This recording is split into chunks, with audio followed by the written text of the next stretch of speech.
Assalamualaikum dan halo semuanya. Semoga kalian selalu sehat dan dilancarkan segala rezekinya dimanapun kalian berada. Film yang akan kita bahas kali ini berjudul Pos Sampah yang rilis di tahun 2019. Film ini merupakan film misteri India yang diangkat berdasarkan kisah nyata dari sebuah keluarga yang menculik 13 anak dan membunuh 5 diantaranya. Pos Sampah merupakan film India berbahasa Hindi yang disutradarai Sumon Mukhopadhyay dan dibintangi Mahigil Sayani Gupta Ragini Khanna sebagai tokoh utamanya. So, untuk lebih jelasnya langsung aja kita masuk ke alur ceritanya. Di awal film diperlihatkan dua orang wanita yang sedang duduk di tepi sungai. Mereka adalah Rega Sathe dan Sika Deshpande. Keduanya merupakan kakak beradik yang dilahirkan dari ayah yang berbeda. Dan saat sudah dewasa, baik Rega maupun Sika, keduanya malah terlibat dalam kejahatan penculikan dan pembunuhan yang menewaskan 5 anak di bawah umur. Karena perbuatan tersebut, keduanya akhirnya divonis hukuman mati dan dipenjara di lokasi yang berbeda. Di suatu momen keduanya dipertemukan karena ibu mereka yang bernama Prajakta Deshpande telah meninggal dunia. Dan setelah kematian beliau, Rega selalu berhalusinasi dan menganggap jika sang ibu masih hidup dan tinggal bersamanya di dalam penjara. Suatu hari ada dua orang jurnalis bernama Nikat dan Gundip yang datang untuk membuat film dokumenter tentang kejahatan yang dilakukan keluarga Rega. Namun saat melakukan wawancara pertama, keduanya menyadari jika Rega tidak terlalu kooperatif. Ia sepertinya tidak peduli dan menjawab beberapa pertanyaan dengan asal-asalan. Tidak mau menyerah begitu saja, Gundip kemudian bertanya dengan nada lembut. Dan karena hal itu, Rega akhirnya angkat suara dan menceritakan masa kecilnya. Tahun 1974, tepatnya di kota Nagpur, Rega yang masih berumur 3 tahun merupakan seorang anak yang hidup tanpa sosok ayah.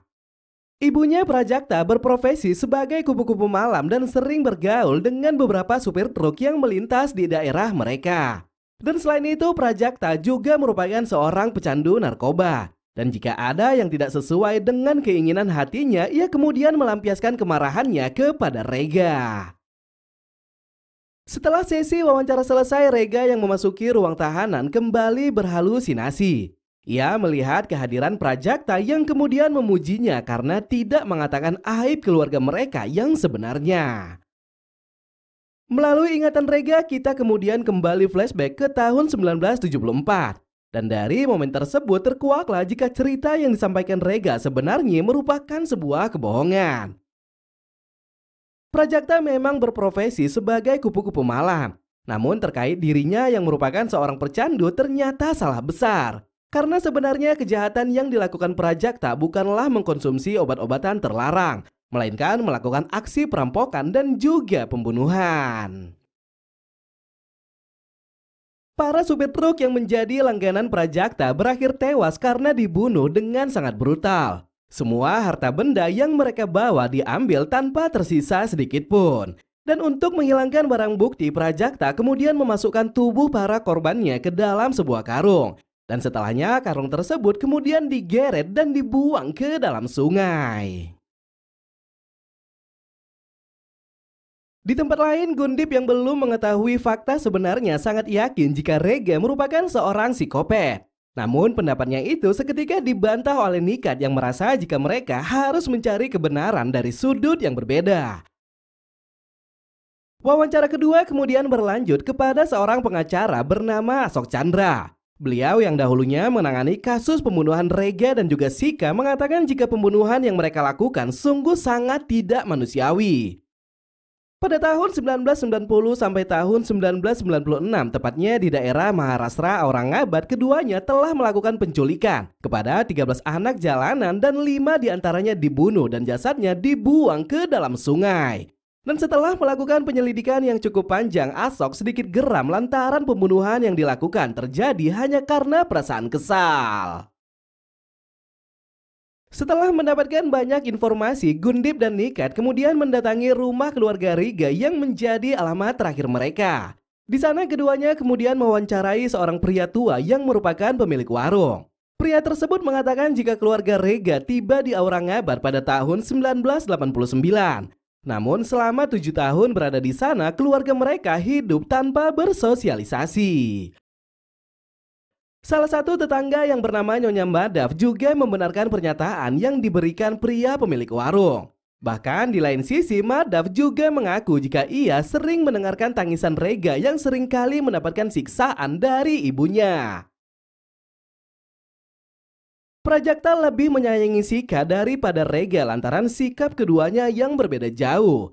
Sika merupakan pekerja keras sedangkan Rega adalah anak pemalas yang tidak bisa melakukan pekerjaan rumah. Untuk membantu memenuhi kebutuhan rumah tangga, Prajakta kemudian mengirimkan Sika bekerja di salah satu kelontong milik juragan bernama Rames. Namun bukannya mensyukuri pekerjaan tersebut, Prajakta malah memanfaatkan kesempatan itu untuk melakukan aksi pencurian.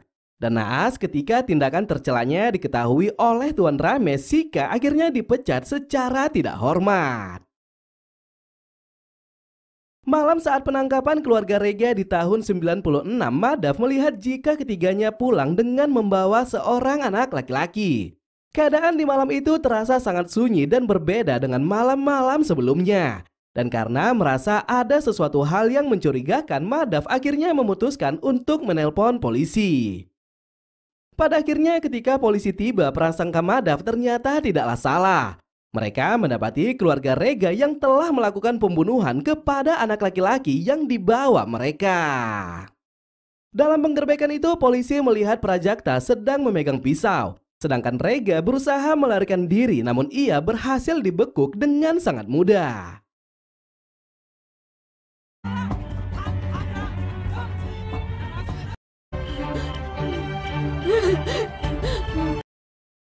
Setelah mendapatkan informasi yang sangat penting, Gundip dan Nikat kemudian menemui mantan perwira CBI untuk melakukan wawancara. Beliau yang sudah menangani banyak kasus profil tinggi mengatakan jika kasus pembunuhan pasti memiliki latar belakang. Apakah hal itu merupakan sebuah rencana yang terorganisir atau hanya kesenangan belaka? Di lain sisi, kita juga akan diperlihatkan sebuah scene tentang masa kecil Rega yang kala itu masih hidup berdua bersama sang ibu. Di suatu malam, Rega menangis meminta makan karena sudah tidak kuat menahan lapar. Namun bukannya mendapatkan makanan yang diminta, Prajakta malah membawanya keluar rumah. Dan untuk menakut-nakuti Rega, Prajakta kemudian mengambil seekor kucing. Dan setelah kucing tersebut dibunuh, Prajakta mengatakan jika Rega terus menangis, kemungkinan nasibnya akan sama seperti kucing tersebut.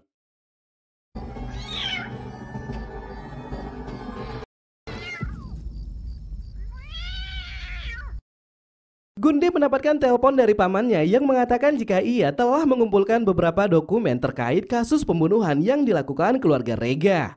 Namun untuk mengambil dokumen itu, Gundip diperintahkan mendatangi kediaman sang paman yang ada di luar kota. 2 hari setelah kepergiannya, Nikat malah mendapatkan kabar jika Sika akan dipindahkan ke salah satu lapas yang ada di kota Mumbai.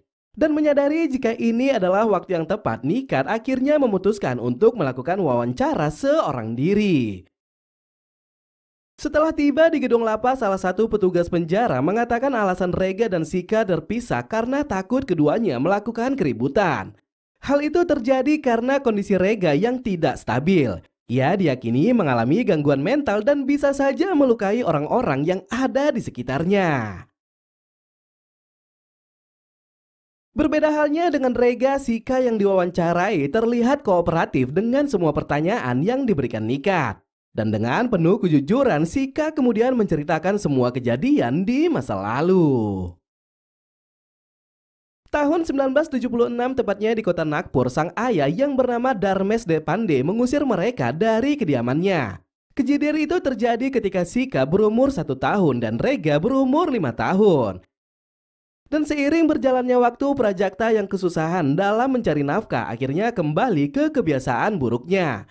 Ia melakukan pencurian dan juga mengajari kedua putrinya untuk melakukan hal yang serupa. Di suatu momen, Rega yang bosan dengan rutinitas tersebut mengatakan jika ia ingin bersekolah. Namun bukannya mendapatkan dukungan, Prajakta malah memukuli Rega dengan sangat brutal. Dan sejak saat itu Rega akhirnya menjadi bulan-bulanan kemarahan jika Prajakta mengalami kesusahan.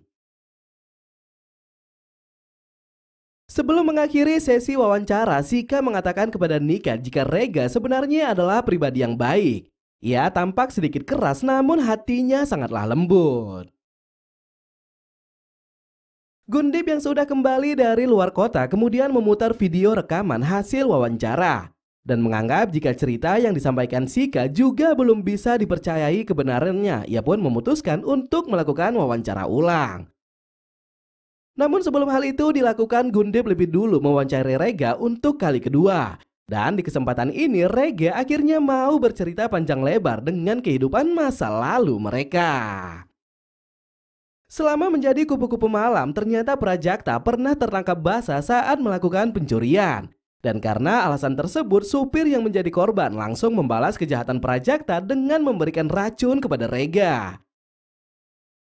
Pada akhirnya karena kedoknya sudah terbongkar dan untuk membeli obat untuk perawatan Rega, Prajakta akhirnya memutuskan mencari uang dengan cara yang halal. Ia menjadi asisten rumah tangga di rumah seorang kapten angkatan darat bernama Darmes Deshpande. Dan karena kecantikannya, Darmes yang masih berstatus single akhirnya menjadikan Prajakta sebagai seorang istri. Singkatnya, buah dari pernikahan mereka lahirlah seorang anak perempuan yang tak lain adalah Sika. Darmes menyayangi keluarganya dengan sangat tulus. Dan dalam beberapa momen ia juga sering menghibur Rega dengan cara mengajaknya melakukan permainan pos sampah. Posampa bhai posampa, da kiyo jana. Jana. Namun ternyata kebahagiaan tersebut tidak berlangsung lama. Ketika Sika berumur 1 tahun, Prajakta malah membuat Darmes malu di hadapan semua orang. Kebiasaan lamanya yaitu mencuri kembali dilakukannya saat acara ulang tahun militer. Dan karena perbuatan memalukan tersebut, Darmes akhirnya mengusir Prajakta dari kediamannya.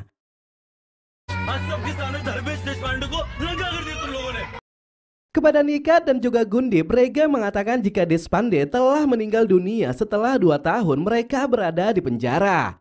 Dan terkait keputusan beliau yang mengusir Prajakta, Rega malah menganggapnya sebagai keputusan yang tepat. Selesai mewawancari Rega, Nika dan Gundip kemudian melanjutkan sesi wawancara kepada Sika. Dan kali ini Sika akhirnya menceritakan awal pertama kali mereka melakukan pembunuhan. Setelah diusir, sang ayah Prajakta kembali melakukan kebiasaan buruknya untuk memenuhi kebutuhan hidup. Namun di suatu momen perbuatannya akhirnya diketahui oleh seorang pedagang pasar yang kemudian mempermalukannya di depan umum. Sika yang saat itu belum makan selama 3 hari menangis karena kelaparan. Dan dalam kecemasan tersebut Prajakta malah didatangi oleh seorang anak jalanan yang datang untuk meminta makan. Dan karena keadaan Sika yang tidak mau berhenti menangis, Prajakta yang merasa emosi akhirnya mengajak mereka semua ke sebuah tempat yang sangat sepi. Dan setibanya di sana, Prajakta malah membunuh anak jalanan tersebut dengan sebuah batu. Dan setelah selesai melakukan pembunuhan, Prajakta tanpa rasa bersalah mengatakan jika Sika tidak berhenti menangis maka nasibnya akan sama seperti anak tersebut. Selesai wawancara dengan 2 kakak beradik itu, Gundip dan Nika sepakat jika sebenarnya Rega dan Sika tidaklah bersalah. Mereka hanyalah korban dari karakter seorang ibu yang mendidik dengan penuh kekerasan. Dan sebagai tindak pembelaan, Gundip dan Nika kemudian menemui inspektur polisi yang dahulunya memimpin penangkapan kepada keluarga Rega. Merasa ada sesuatu hal yang tidak sesuai dengan kinerja kepolisian, Gundip meminta inspektur agar memperlihatkan semua laporan FIR yang menyangkut keluarga Rega.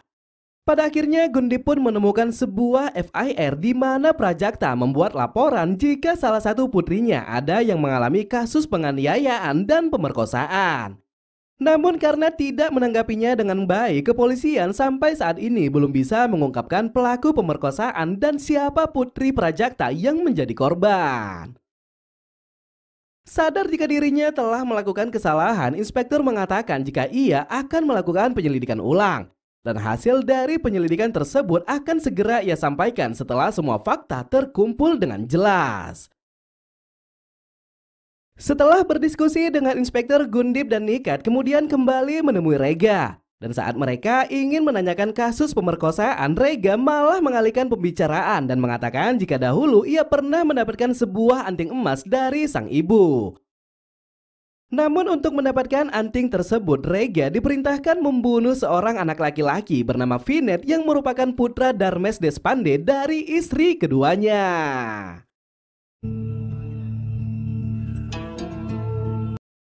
Berdasarkan keterangan tersebut, Gundip dan Nikat kemudian menemui adik kandung Darmes yang bernama Jenisa Patel. Dan dari beliau diceritakanlah awal mula Prajakta masuk ke kehidupan mereka.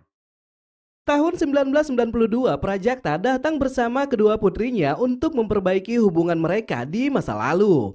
Namun saat sudah di kediaman Darmes, ia pun sedikit terkejut lantaran mantan suaminya telah menikah dan memiliki seorang putra bernama Vinet Despande. Jenisa menambahkan jika Darmes tidak langsung serta-merta mengusir Prajakta dari kediamannya. Ia menerima kedatangan mereka dan di beberapa momen salah satu putri Prajakta juga tampak senang saat bermain dengan Vinet.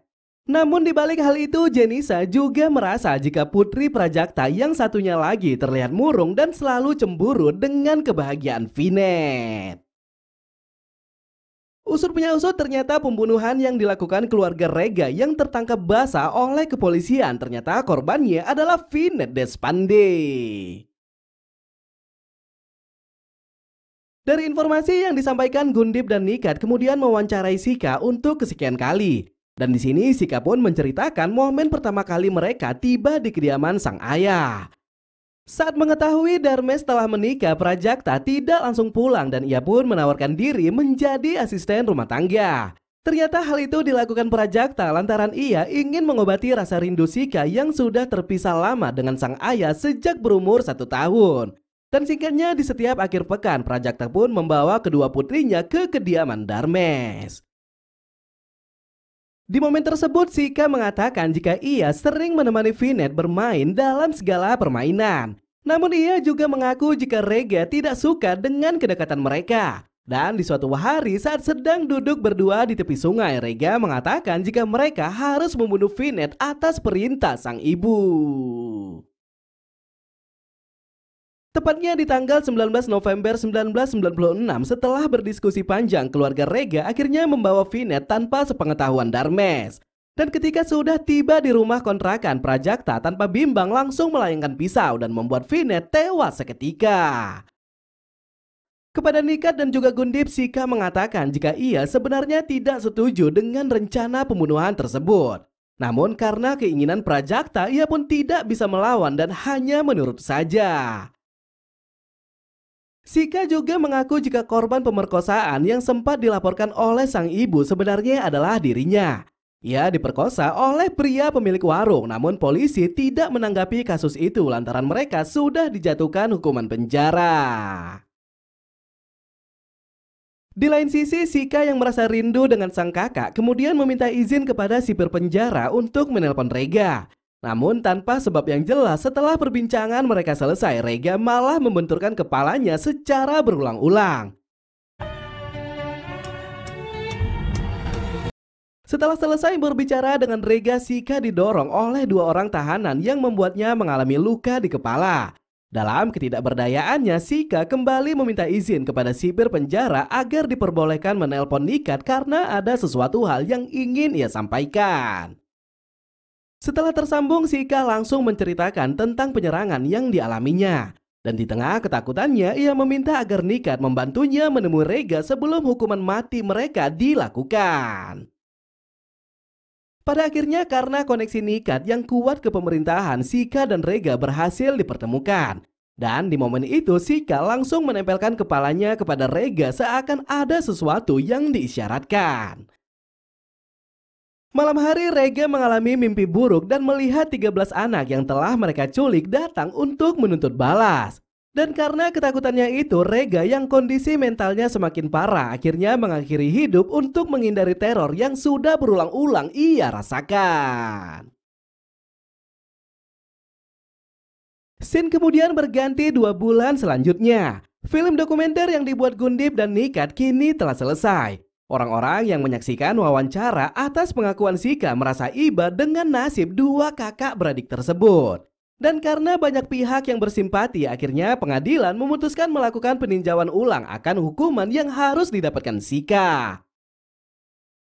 Seakan sudah berjasa dengan keputusan tersebut, Gundip dan Nikat malah dikejutkan dengan kabar terbaru tentang kasus pemerkosaan yang pernah dilaporkan Prajakta. Inspektur mengatakan jika ia telah selesai melakukan penyelidikan. Dan faktanya gadis yang menjadi korban pemerkosaan bukanlah Sika melainkan Rega.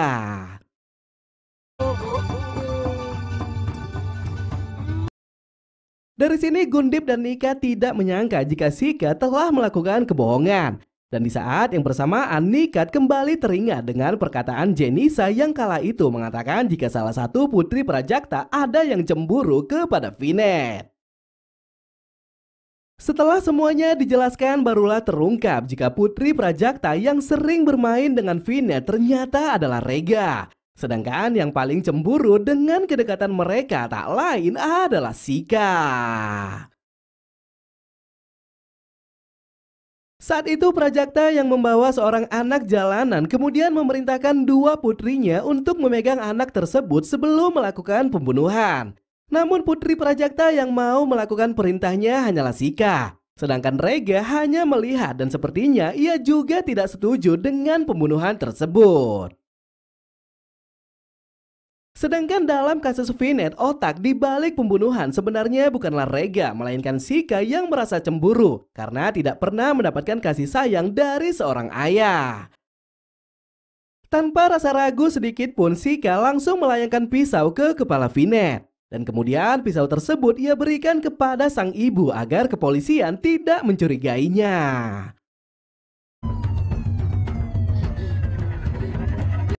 Fakta pembunuhan dan penculikan anak jalanan yang dilakukan keluarga Rega ternyata semua adalah ide dari Sika. Sejak melakukan pembunuhan kepada anak jalanan beberapa tahun silam, Sika menjadi seorang psikopat yang menghalalkan segala cara untuk bertahan hidup. Terkait kasus bunuh diri Rega, ternyata Sika juga menakut-nakutinya atas penculikan 13 anak. Yang sebenarnya hal tersebut merupakan aib keluarga yang keduanya berjanji untuk tidak saling mengungkapkan. Dan bersamaan dengan ditampilkannya momen ketika Sika dan Rega duduk berdua di tepi sungai, film pun berakhir. So mungkin sampai di sini aja ya cerita kali ini. Makasih banyak yang sudah hadir. Jika ada kata-kata saya yang salah, mohon dimaafkan. Saya Ahmad pamit undur diri. Tetap hidup sehat. Thanks for watching and see you to the next video. Bye bye.